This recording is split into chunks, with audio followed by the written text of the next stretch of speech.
a história do Parque Dom Pedro. O Parque Dom Pedro foi um parque instalado numa região da várzea do rio Tamanduateí, conhecida como Várzea do Carmo, justamente porque é a várzea que dava vista para a Igreja do Carmo. Essa região, durante muitos anos, foi considerada insalubre, justamente por ser uma várzea de rio.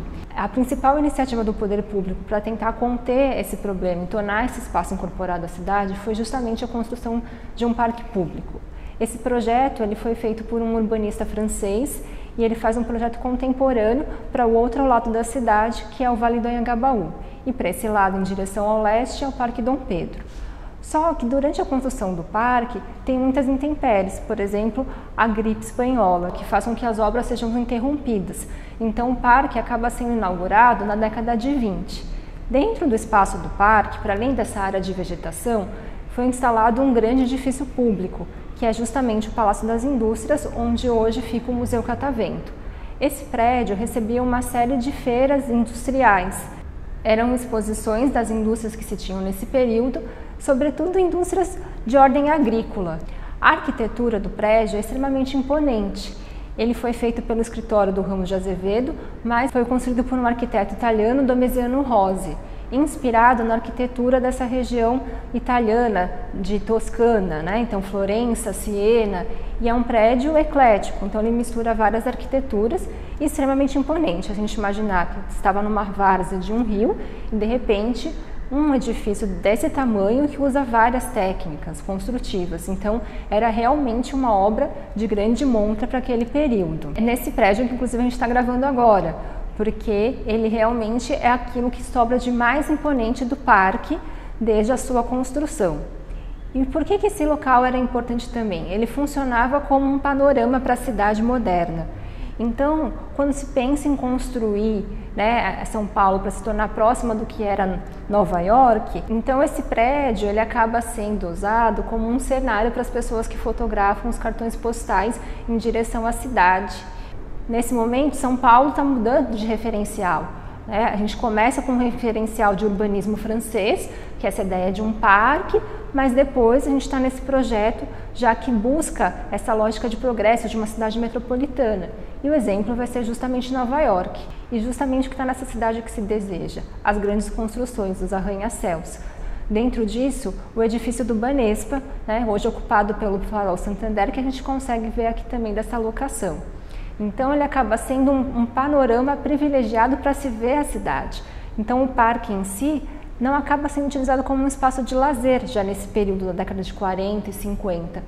Esse parque, quando ele existia, enquanto ativo, com muitas pessoas à noite, tinha uma afluência de 200 a 300 pessoas por noite. Ele era um parque super movimentado. Quem eram essas pessoas? Eram justamente os operários das fábricas do bairro do Brás e da Moca. Então, durante o dia, se pensou até em fazer um parque para esses filhos desses operários. Afinal, se eles iam trabalhar, as crianças não poderiam ficar nas caças, nesses cortiços, no bairro do Brás, da Moca. Então, tinha um parque infantil, criado pelo Mário de Andrade.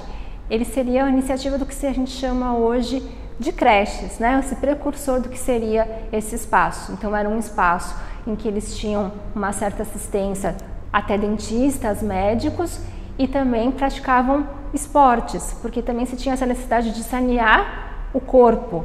Então, se a gente pensar nas práticas que se faziam e que não eram reguladas, então tomar banho no rio do Tamanduateí, correr pelas ruas, tinha muito atropelamento de crianças pelos bondes que começam a se instalar, e aí justamente esse espaço disciplinava os corpos das crianças, que por conseguinte ensinavam para os seus pais o comportamento de um membro da cidade. Então, o que você vai fazer? Qual é o seu espaço de lazer? Como você caminha na rua? Isso é tudo controlado, né? Nessa tentativa de tornar esse imigrante estrangeiro alguém que fosse adaptado a essa prática citadina que se desejava. Para além desse controle do corpo que se fazia pelo parque, também se tinha um controle dessa circulação de mercadorias. E isso vai acontecer pela instalação do mercado municipal. Então, o mercado municipal vai justamente coibir essas práticas que se tinham externamente. Então, as quitandeiras, esses comércios ambulantes de rua, que vai ser sistematizado dentro de um espaço, né, tido como higiênico, que é o mercado. outro projeto do escritório Ramos de Azevedo, mas também executado por um engenheiro italiano, que era uma prática desse escritório. E é uma obra muito monumental também, né, ficando concluída já na década de 30, trazia elementos muito importantes como os vitrais, porque era algo muito moderno, esse vidro, né, esse processo de instalação desses vitrais.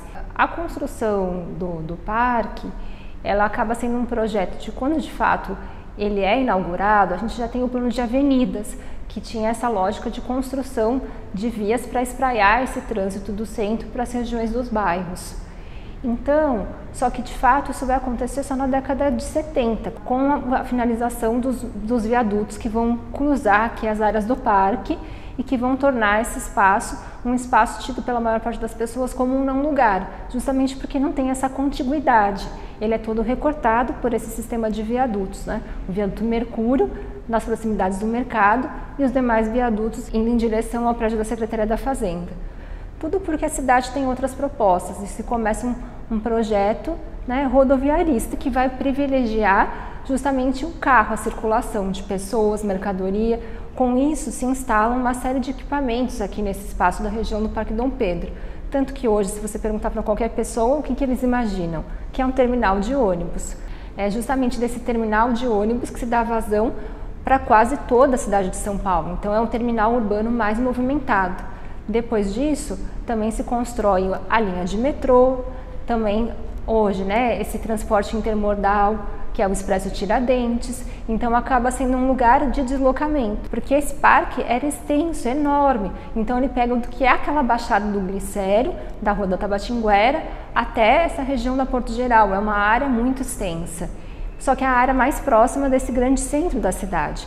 Então ele é o primeiro parque também a sofrer com esse processo de expansão, pelo projeto que a cidade fez em eleger essa lógica que privilegia a circulação de mercadorias, pessoas, e não mais essa questão do saneamento ou da próprio lazer público. Então os sistemas de viadutos estão aí, mas de fato o parque ele subsiste, né? A gente tem várias tentativas para que esse parque permaneça, seja essas das próprias pessoas que sempre continuam praticando futebol, que é um local em que desde, né, do início do futebol aqui no Brasil, com o Charles Miller vai se pensar nas várzeas, e é justamente nessa região que vai ser praticada a partida de futebol.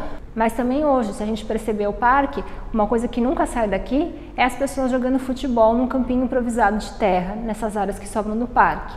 Então o parque ele é muito importante para a gente entender esses diferentes projetos de cidade, porque os diferentes projetos de cidade passaram alguma intervenção nesse espaço. Nos anos 2000, já na gestão do Haddad, tem uma tentativa de trazer outros equipamentos, como a pista de skate. Mas são sempre projetos pontuais que não têm essa envergadura para retomar uma área tão grande e também com tantos interesses diversos. O próprio projeto do SESC, construindo essa nova unidade aqui no Parque Dom Pedro, também é uma tentativa de trazer de volta essas práticas de lazer e também um status para essa região como um espaço de estar e de permanência. O projeto do livro, ele nasce já de algumas parcerias que eu tinha com o SESC, justamente por conta dessa instalação dessa nova unidade. Então eles têm um processo de mapear o que seriam essas práticas desse espaço em que eles vão se instalar.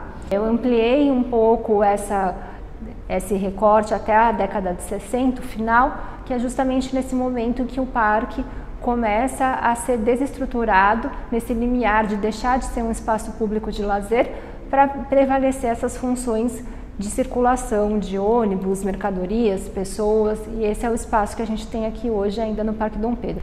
O livro é um convite para que as pessoas conheçam essa história que ficou esquecida, né? Justamente por conta desses vários fragmentos de memória e de pessoas que hoje em dia já estão com mais de 80, 90 anos. E também pensar um pouco sobre a cidade que a gente deseja e entender como essas ações, né, seja do poder público, seja as nossas, interferem nesse espaço da cidade. No fundo é assim, o futebol nunca saiu daqui.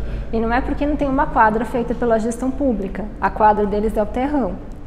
Então não depende necessariamente, né? A gente sempre tem as práticas invisíveis e aquelas visíveis. As visíveis são sempre as da administração pública, mas as práticas invisíveis é justamente do que faz esse lugar interessante. Para essas pessoas que frequentam, que a gente tem que pensar nessa cidade. A cidade é o lugar do diferente, então tem vários estratos, segmentos, E é essa a nossa dificuldade, né, de entender a cidade como um lugar do diferente.